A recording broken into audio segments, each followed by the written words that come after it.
It's difficult to have a discussion about toilets without talking about poop. And this 30-foot giant poo emoji structure in downtown Portland, on display for World Toilet Day, helped start the conversation. It's a reminder that safely managed toilets are still not accessible to everyone. We still have, 673 million practicing open defecation. So that's a huge problem in itself. That's 9% of the global population that lacks safely managed sanitation services and instead uses bushes, rivers and beaches, mostly in sub-Saharan Africa, according to a recent report by UNICEF and the World Health Organization.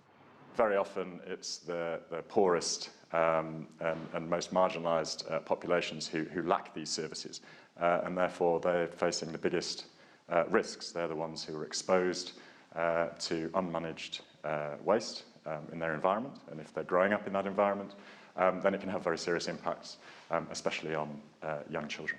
The problem isn't just open defecation. Toilets from which human waste is safely collected, treated and disposed of remain out of reach for some 4.2 billion people, causing the spread of diseases. The main diarrheal killer is a particularly non-deadly virus called rotavirus.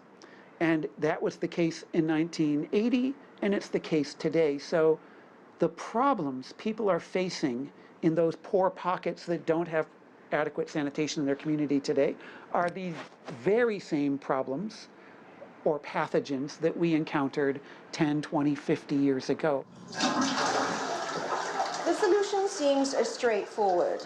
To prevent the spread of disease requires a toilet, a flush to transport human waste to a collection site far away, and then to a sewage plant for treatment.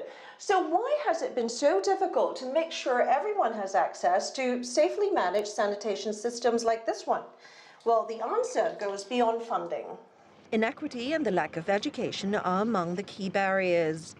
If you build them a latrine, in 4 years it will be gone, and their lifestyle won't be changed. It takes education and changing social values to make hygiene and toilets become a norm. But when a community, especially a rural community, doesn't want to use toilets, it is very hard for outsiders to make them use toilets. The theme for World Toilet Day this year is to leave no one behind.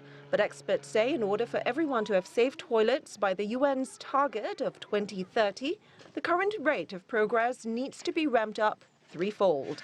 Liling, CGTN, New York.